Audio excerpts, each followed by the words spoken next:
Potty training an autistic child isn't just harder, it's a whole different world, and no one gives you the map. I know because I've lived it. So in today's video, I'm giving you 7 real-life strategies that actually worked, not just for our family, but for tons of other autism parents just like us. And if you want a printable guide that you can keep on hand, grab my free potty training success guide in the description below. Hi, I'm Tina, an autism mom with ADHD who has been where you are. Here on my channel, I share strategies from our therapy team and real life strategies from thousands of other autism parents just like us, so you can feel less stressed, more empowered, and actually start seeing real progress at home with your autistic child. But remember, autism is a spectrum. Every child is different. What worked for one child might not work for another.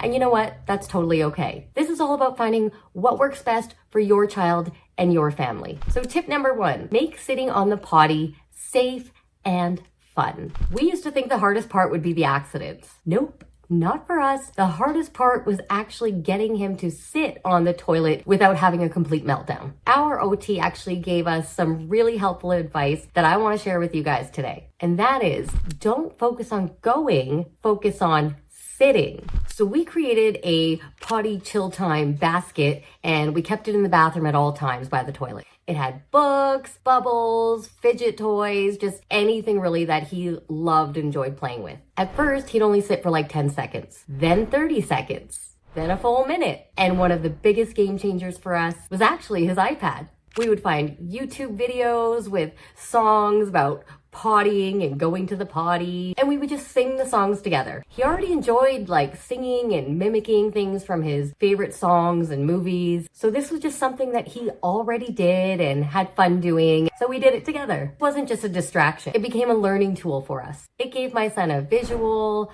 audible, predictable structure, and it made the process more fun and less scary for him. So if your child avoids the potty completely, don't skip this step.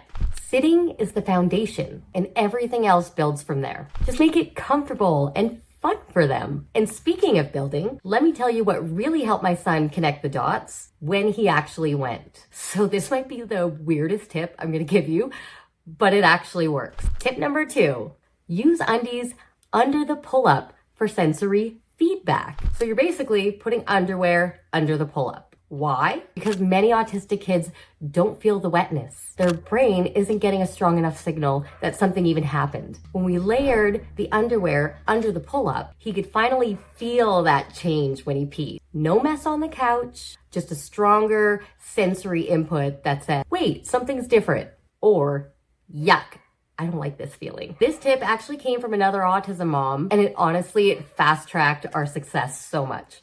Let me know in the comments below. Have you heard of this tip? Have you tried it? Has it worked for you? If your child doesn't seem to notice accidents, this could be the missing piece. And once they start noticing, how you respond next can make or break their confidence. So let's talk about that. Tip number 3, narrate everything without pressure. Here's what surprised me the most. Potty training wasn't just a physical skill. It was communication, emotional regulation, and language modeling all in one. We kept our language short and simple.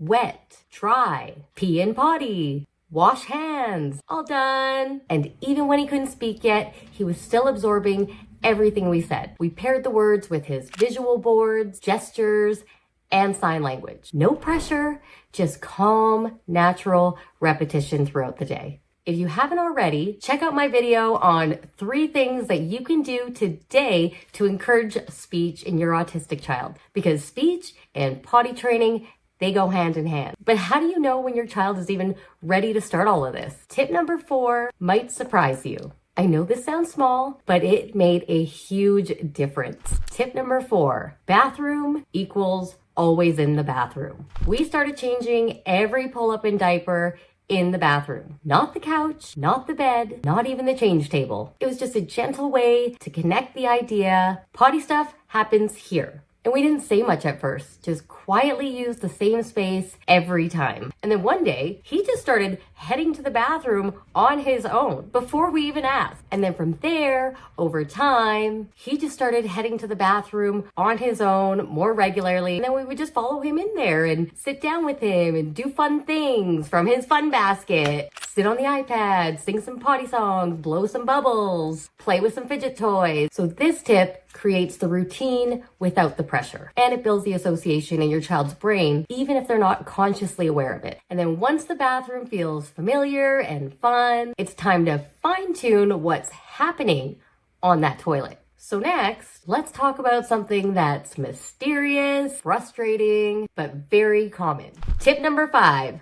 Resistance to pooping in the toilet. Do you find that your child will pee in the toilet, but they won't poop in it? For weeks, sometimes months, my son would hold it, ask for a pull-up, or he would even go hide somewhere like under a table or behind a couch to poop.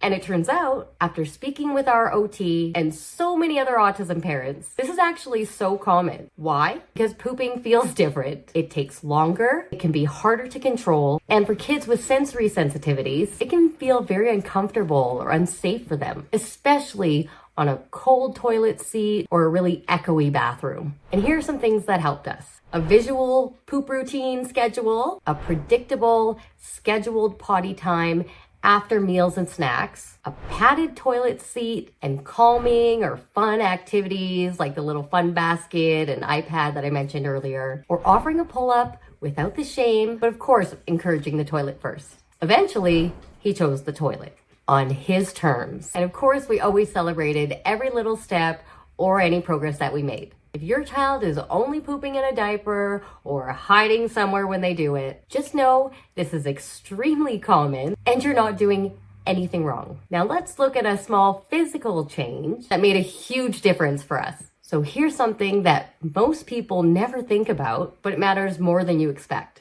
Tip number 6, change their toilet posture. If your child's knees aren't above their hips when they sit, they may physically struggle to poop. Our OT explained that this positioning can literally make it easier to go. We used one of those potty training seats with like the step ladder, and he would climb up and sit in the nice comfy padded seat and put his feet up on the step that was most comfortable for him. By doing this, it helped him to relax his muscles in the right way. Plus, it made him feel more stable, like he wasn't gonna fall in or slip. You can also use a super affordable step stool to just put under their feet when they're sitting, just to get their knees above their hips. And if your child is fidgety, avoids pooping, or gets constipated, try changing their potty setup. And now for the final tip.